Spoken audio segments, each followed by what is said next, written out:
Salut les devins, c'est Saikyo. On a les tout nouveaux spoilers concernant les épisodes 63 et 64 de l'anime Boruto. Vous savez, je pense que cette semaine, si ce n'est pas le cas, je vous le dis, il n'y aura pas d'épisode 63, il sera la semaine prochaine, donc il y a une semaine de pause.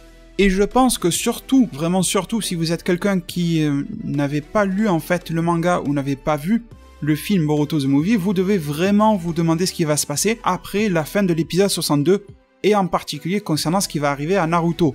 Bien sûr, si c'est le cas inverse et que vous avez déjà vu la fin de l'arc et tout ça, vous savez déjà tout ce qui va se passer, vous le savez plus que bien, mais je pense qu'il y a pas mal aussi de personnes qui ne suivent que l'anime. En plus de ça, peu importe que vous suivez ou pas, je ne sais pas trop quoi, vous savez très bien qu'il y a beaucoup de rajouts dans l'anime par rapport au manga et au film, donc on est en droit de se demander ce qui va se passer par rapport à Urashiki et tout ça, et vous allez voir que les spoilers, ne parlent pas directement d'Urashiki, mais ne pas en parler est un petit peu révélateur aussi. Alors, ces spoilers nous viennent du site spiralingsphere.com et je vous remercie tous les devins pour les likes, les pouces bleus que vous mettrez à cette vidéo-là. Vos soutiens sont vraiment importants, merci beaucoup.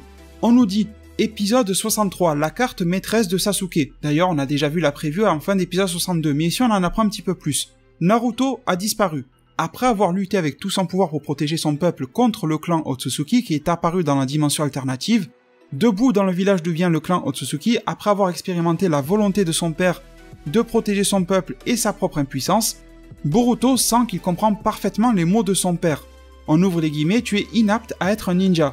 Sasuke, en tant que professeur, lui donne quelques mots donc à Boruto. Par la suite, Sasuke informe Boruto, qui a grandi un petit peu comme un ninja, à propos d'une certaine mission. Et ensuite, il devint épisode 64, on nous dit Naruto, récupération. Bon là, je pense que vous commencez à comprendre ce qui arrive à Naruto. Pour venger l'assaut de Momoshiki et pour sauver son père qui a été kidnappé, donc la réponse est là, les devins, il n'est pas mort, il a été kidnappé. Boruto, Sasuke et les Kage, qui sont les leaders des villages, se dirigent vers la dimension alternative. Contre le pouvoir tout puissant de Momoshiki et de Kinshiki du clan Otsutsuki, Sasuke et les Kage s'engagent dans un combat acharné contre eux. Au milieu de tout cela, Boruto et Naruto sont finalement capables de se faire face, ayant toujours évité cette situation-là dans le passé.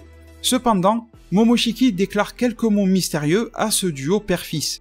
Donc les devins, vous avez la révélation concernant Naruto, je pense que ça ne surprendra pas grand monde. Il se peut bien qu'un jour Naruto meure dans l'œuvre Boruto. D'ailleurs, même l'auteur original de Naruto avait dit « Si il faut faire mourir Naruto pour que les gens apprécient Boruto, je le ferai ». Donc ça peut arriver un jour. Et quand on voit l'ouverture du tome 1 et du premier épisode de la série Boruto, on peut se demander si Naruto est vivant. Moi je suis persuadé que dans l'épisode 1, Naruto est toujours vivant. Certains sont persuadés que non, mais en tout cas ça n'est que mon avis. Mais bon, sans parler trop loin, déjà là, épisode 62, 63, 64, Naruto est bel et bien vivant, il a été kidnappé, il se trouve dans cette dimension alternative des Otsutsuki. Heureusement, Sasuke est là et peut les transporter là-bas grâce à ses pupilles, et le combat final va être livré là-bas aussi. Ce combat-là aura alors 3 objectifs: vaincre la menace Momoshiki, déverrouiller le gros malaise qu'il y a entre Boruto et Naruto, et passer enfin à autre chose et faire évoluer leur relation. Et troisième chose, je n'en dis pas plus parce que sinon ça spoil par rapport au manga, mais commencer à mettre en place la suite de l'histoire. Sans en dire plus, si vous avez lu le manga, vous savez que cette période-là et cet arc Momoshiki est un bon tremplin pour la suite de l'histoire. Voilà, bon, je n'en dis pas plus. Et donc, par contre, il y a une grosse surprise pour moi, je l'ai dit en début de vidéo, c'est qu'il n'y a aucune trace de Urashiki dans ces spoils. Et là, il y a quelques solutions qui se présentent devant nous. Soit les spoils n'en parlent pas parce qu'un spoil n'est pas là pour résumer l'intégralité de l'épisode. C'est un petit peu comme pour Dragon Ball Super à l'époque, je me rappelle, les gens disaient les spoilers sont faux. Surtout pour la fin de Dragon Ball Super, les spoilers sont faux parce qu'ils n'ont pas parlé de C17 machin. Non, les spoilers parlent d'une partie de l'épisode pour le teaser. C'est pas des résumés, tu vois, c'est pas des dissertations pour te dire ce qui s'est passé dans l'épisode. Il se peut qu'Urashiki soit là, mais on ne le mentionne pas parce que ça sera un petit peu la surprise qui va faire tout changer. D'ailleurs, Urashiki est la surprise de l'arc qui fait tout changer. Ou alors, les scénaristes ont d'autres plans pour Urashiki, c'est-à-dire qu'il a pris sa petite raclée face à Gaara et face à Shojoro, il aurait pu revenir en force, je pense, contre ces deux-là, mais la défaite était aussi psychologique dans le sens où il était sûr à 100%, à plus que 100% de gagner, et il s'est fait attraper au moins une fois. Le combat était loin d'être fini, il aurait pu sûrement les vaincre, mais psychologiquement, il a vécu comme une défaite dans son plan. Donc, ce qui pourrait être étrange, c'est que Momoshiki et Kinshiki se font battre, mais Urashiki reste là, dans une autre dimension, là où il a pu s'exporter grâce au Hirasaka, sa technique là, comme Kaguya, et qu'on le reverra apparaître plus tard, chose que le manga ne nous a pas montré, mais après tout, pourquoi pas? Vous savez que des fois l'anime nous montre un truc, des fois le manga nous montre un truc, et par moments les deux choses se rejoignent, tu vois. Pas forcément au même moment de la chronologie, mais ça se rejoint, donc au final il y a un minimum de cohérence, c'est tout à fait possible, et ça serait intéressant. Généralement quand un méchant se replie et qu'il revient, il revient mais beaucoup plus puissant, et beaucoup plus déterminé et vicieux même qu'il ne l'était déjà, avec un plan beaucoup plus affiné. Surtout qu'il y a pas mal de théories, et je n'en parlerai pas trop pour ne pas spoiler encore par rapport au manga, mais qui lient justement un personnage comme Urashiki avec les intrigues du manga qui se passe dans les chapitres 23, 24 machin. Donc si Urashiki ne se fait pas battre dans les épisodes 64 et 65 machin de Boruto, il se pourrait très bien que les théories concernant son implication dans la suite du manga prennent vraiment forme. Sauf que le manga a décidé de nous pas montrer le personnage, et l'anime nous l'a montré très tôt. C'est tout ce qui changerait au final.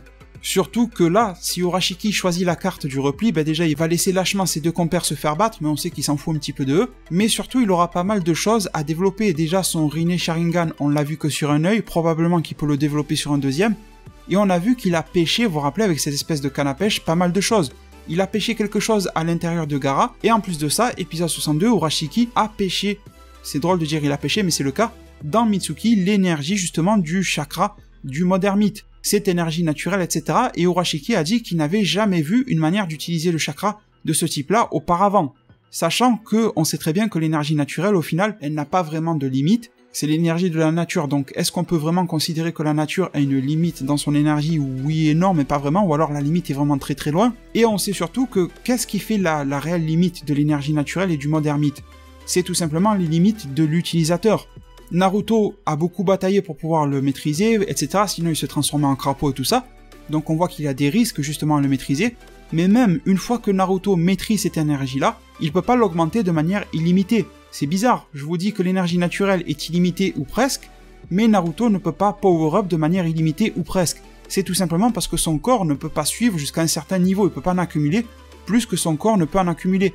Mais qu'en est-il d'un gars justement comme un Otsutsuki qui a un corps pseudo-divin, semi-divin, ce qu'on veut, qui peut en plus de ça accompagner et renforcer son corps grâce aux fruits d'arbres qui ressemblent un petit peu à l'arbre divin comme l'arbre Shinju.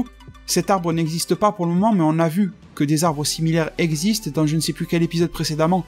On a vu que Kinshiki et Momoshiki avaient beaucoup d'arbres à leur disposition qu'ils avaient asséchés de leurs fruits, donc il est tout à fait possible que Urashiki s'alimente comme ça aussi. Et donc si vous combinez Otsutsuki plus les fruits quasi divins ou je sais pas quel délire, et que vous rajoutez à ça une maîtrise de l'énergie naturelle, chose qu'il ne connaissait pas du tout auparavant, ça peut donner quelque chose d'extrêmement exceptionnel et surtout d'extrêmement puissant, parce que sa maîtrise de l'énergie naturelle va dépasser tout ce que l'on a vu jusqu'à présent, et ne va pas être illimité parce que lui aussi aura une certaine limite, mais ça va aller beaucoup plus loin que Orochimaru, que Naruto ou autre. Donc je sais les devins que je suis allé un petit peu loin vis-à-vis de la situation de Urashiki, mais en même temps, s'il n'est pas mentionné dans les spoils, il n'y a pas des millions de solutions. Soit il y est vraiment et on n'en parlera plus jamais, soit il n'y est pas, comme les spoils ne le mentionnent pas, et on le reverra plus tard. Qui dit le revoir plus tard, dit le revoir autrement, plus fort, avec un meilleur plan, etc. Bon voilà les devins, c'est tout ce que j'avais à vous dire par rapport à ces spoilers-là. Ça fait 2 vidéos Boruto qui traitent au final du personnage de Urashiki, mais je le trouve vraiment très intéressant. Et s'il a été ajouté dans la version animée, je pense que ce n'est pas non plus pour décorer ou pour faire bien.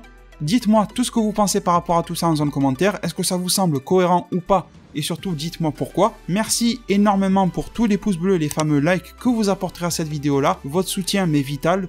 Prenez tous super bien soin de votre futur. Et à plus pour de prochains arts divinatoires.